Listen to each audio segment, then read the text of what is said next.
यूं तो साल में 12 पूर्णमासी आती है, पर ये जुलाई महीने में जो पूर्णिमा आती है ना, इसके साथ लगा होता है गुरु पूर्णिमा। क्यों होता है गुरु पूर्णिमा? क्योंकि इस दिन गुरु गद्दी की नींव प्रारंभ हुई थी।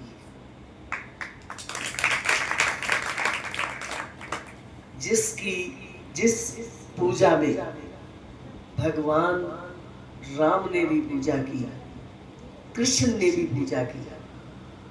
कहते हैं राम कृष्ण से को बड़ो तिन्हों ने गुरु की, तीन लोक के थे धनी पर गुरु आगे आगे। राम के गुरु थे गुरु वशिष्ठ जी, और कृष्ण के गुरु थे दुर्वासा ऋषि। अब ये तीनों लोकों के मालिक थे, इनको भी गुरु की जरूरत पड़ी,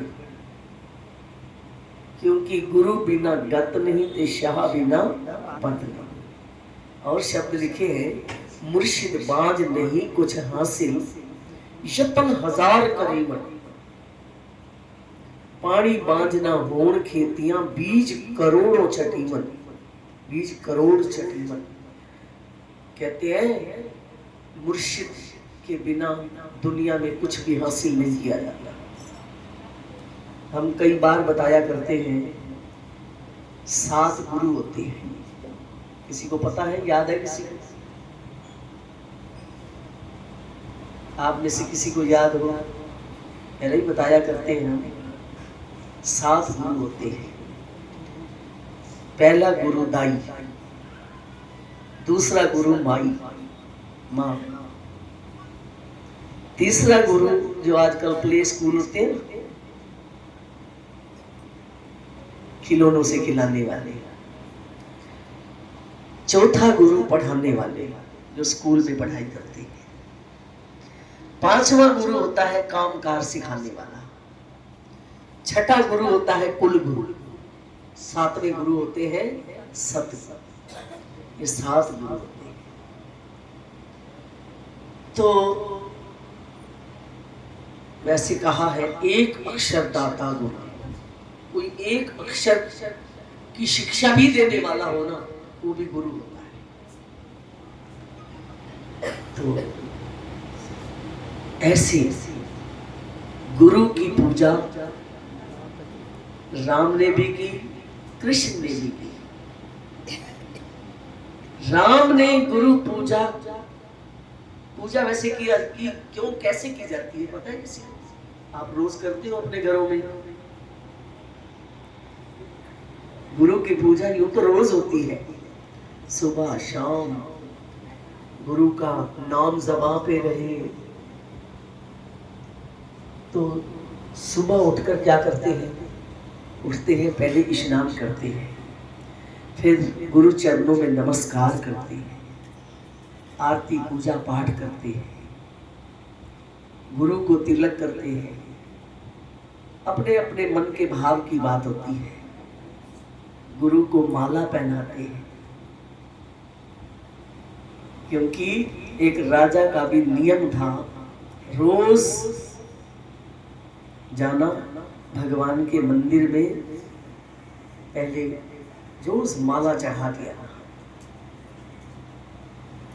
और दूसरे दिन वही माला गुरु जी उसके गले में डाल देते हैं, राजा के गले में। एक समय ऐसा आया, राजा किसी कामवश न आ सके, रात हो गई। अब पंडित जी जो रहते थे मंदिर में, तो उस दिन राजा तो आया नहीं, 10 बज गए हैं, अब आएगा भी नहीं। तो भगवान के गले की माला उतारकर अपने गले में डाल दी। अब उस पुजारी का था बड़ा बड़ा दाढ़ा, सफेद दाढ़ा था, बुजुर्ग थे। इतने में माला गले में डाली और राजा ने दरवाजा खटखटाया। अब पंडित जी को तो भय लगा, वो माला जो थी ना जल्दी जल्दी अपने गले से उतार कर और भगवान को पहना दी।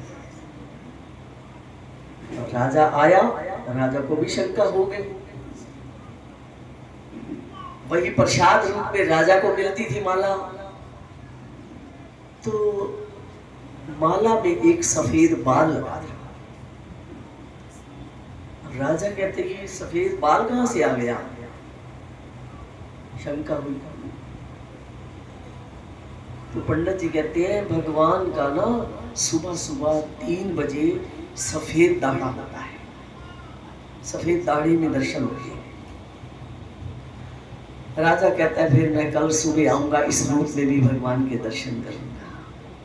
पुजारी बेचारे को तो सारी रात नींद नहीं आई, क्या बनेगा मेरा। सुबह भगवान से प्रार्थना करने लगे कि हे प्रभु मेरी लाज आपके हाथों में,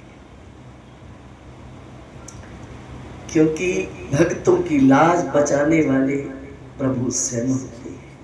हम कई बार भजन बोला करते हैं, लाज भक्तों की तूने बचाई, जब मुश्किल कोई उन पे आई, लाज भक्तों की तूने बचाई, जब मुश्किल कोई उन पे आई, जब मुश्किल कोई उन पे आई, जब मुश्किल कोई उन पे आई, वो जब मुश्किल कोई उन पे आई, जब मुश्किल कोई उन पे आई, लाज भक्तों की जय हो, भक्तों की जय हो, भक्तों की तूने बचाई, जब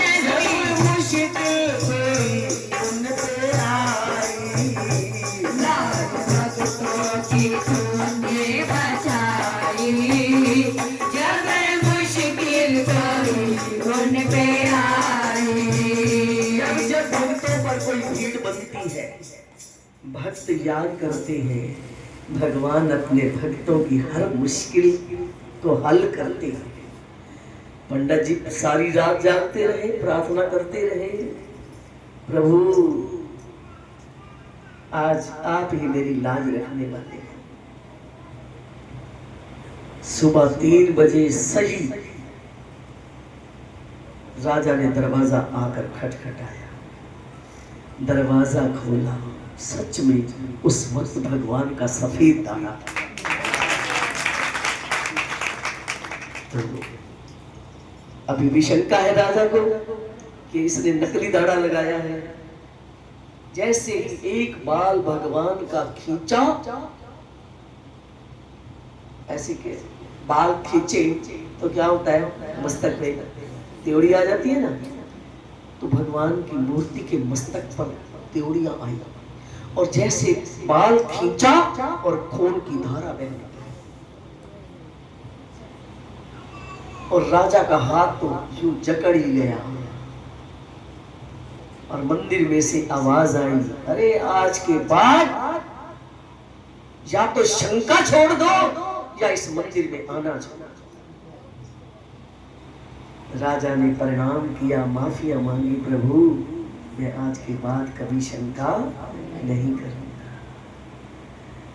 तो बात तो यूं चली कि फूलों की माला राजा रोज पूजन करने आते थे।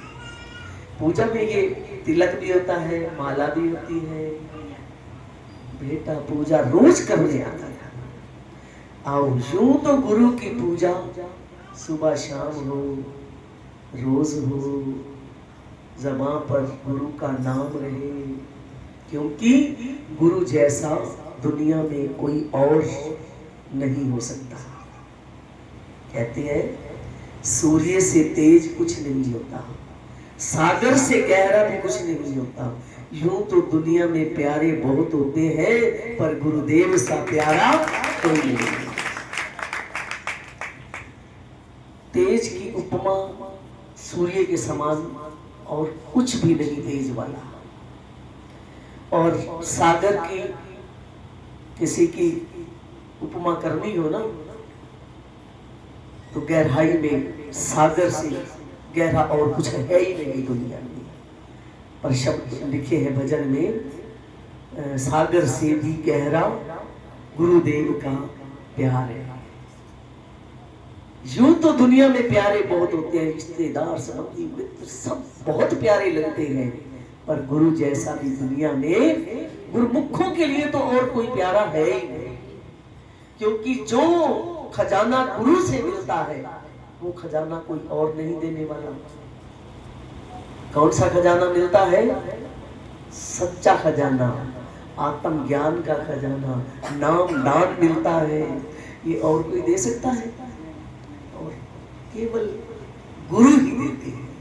गुरु ही भक्ति और मुक्ति का रास्ता दिखाते हैं। गुरु ही इस संसार सागर से पार उतारने वाले हैं। आओ आप सब बड़ी श्रद्धा से, प्रेम से, हमने तो यूं सोचा आज इतनी बरसात, बरवाला में भी बहुत बरसात थी, जिधर से ही फोन आया भैया यार बरसात बहुत आ रही है, फतेहाबाद से, हिसार से बरसात का कोई, हमने फिर भी सोचा चलो हम तो चलते हैं, क्योंकि जहाँ टाइम दे रखा है, जिन्होंने बुलाया है वहाँ भी जाना है। पर आगे आए तो यहाँ तो ऐसे जैसे गंगा ही चल के आ गई यहीं पे।